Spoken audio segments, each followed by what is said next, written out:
welcome back to 24/7 News Show. It is February 6th, 2020. We are sort of live, not really. This part, me talking to you, has been previously taped, but the graphics are being broadcast live, so we can update any of what I am saying in the graphics. But as of right now, which we're taping this only a few minutes before it goes up, 97% of precincts are reporting data out of Iowa, so we still don't have the entirety of the results, and that 3% could mean anything, because right now it is an incredibly tight race.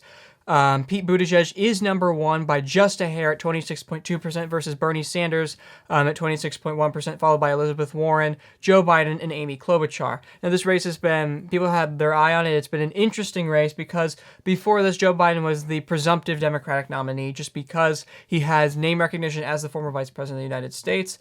He famously likes to draw a close connection to former President Obama, despite the fact that Obama has not endorsed his candidacy at this point in time. But besides that, Joe Biden also has diverse support already versus some of the other candidates that have been struggling to gain support from certain groups. However, this now puts all of that into question because he has come in fourth, which is underwhelming considerably. Now, on the flip side, is put Pete Buttigieg's candidacy in a point. It's much more legitimate than it previously appeared, just because he has. It looks like right now he will win Iowa by just a tiny bit. Again, it is close enough that Bernie Sanders could pass him by the time this clip even goes up. It all depends on how soon Iowa gets their results in. But more important than what's going on with the Democratic nominees is what is the disaster that has been the Iowa caucuses.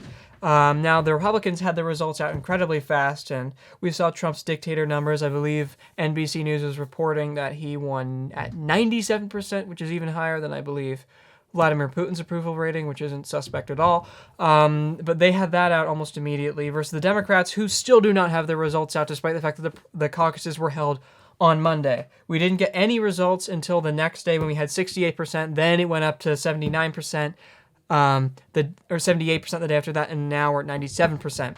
But it's been incredibly slow, inefficient, and the process has been a disaster. It's been incredibly disorganized. There are now concerns over whether they even have the number of votes counted accurately in the right areas, meaning all of this could be thrown into question soon.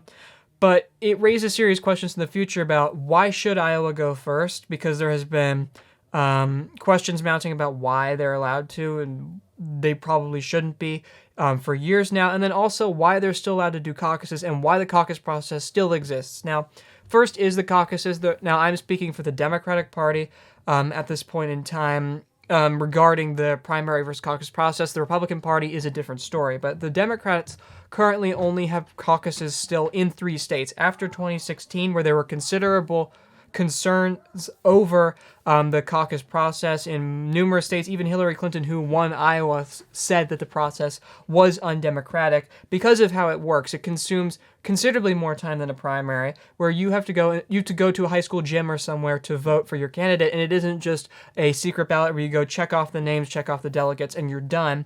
You wait in line for hours, and then once you've done that, and it's finally time to vote, you have to assemble yourselves into groups based on your candidates. So there'll be like Pete Buttigieg is at one corner of the gym, Joe Biden another corner, and Bernie Sanders another. And then let's say that in the first round, Joe Biden doesn't hit the minimum number of voters required at that precinct. Then he would be deemed unviable, and all of his supporters would now have to go and pick a different candidate for round 2, the final round.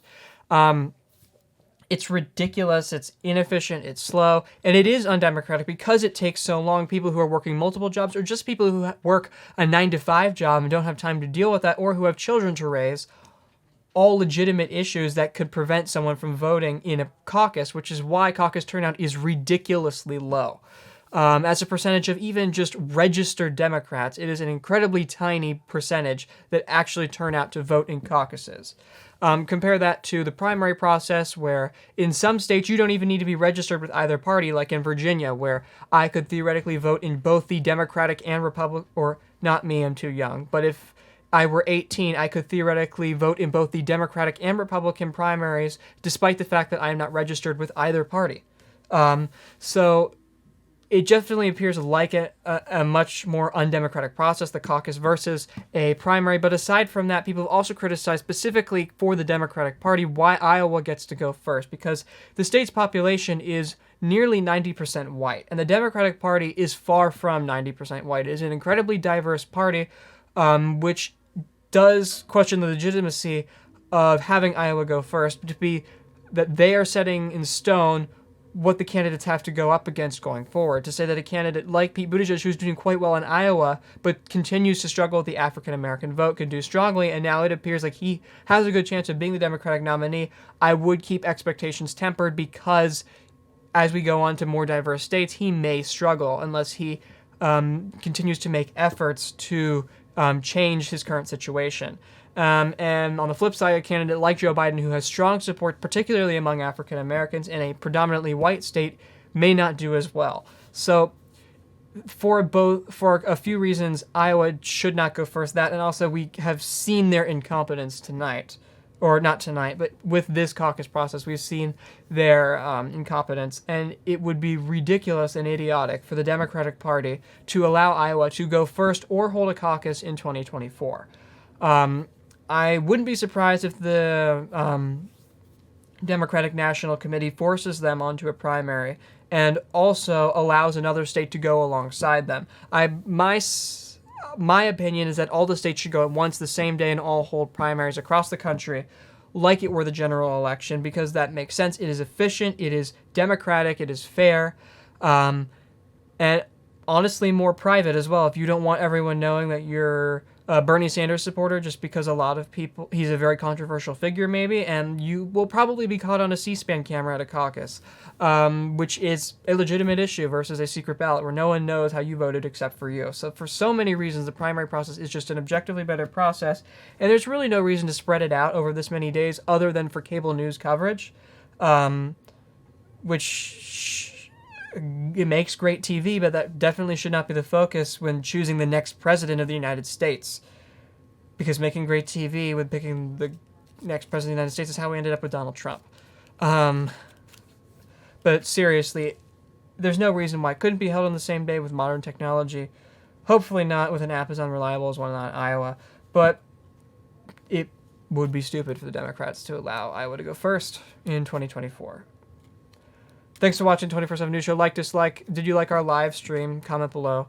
We'll have a debate with you. It's fine. As long as it isn't bigoted, hateful comments. Those will be deleted immediately. Thanks for watching.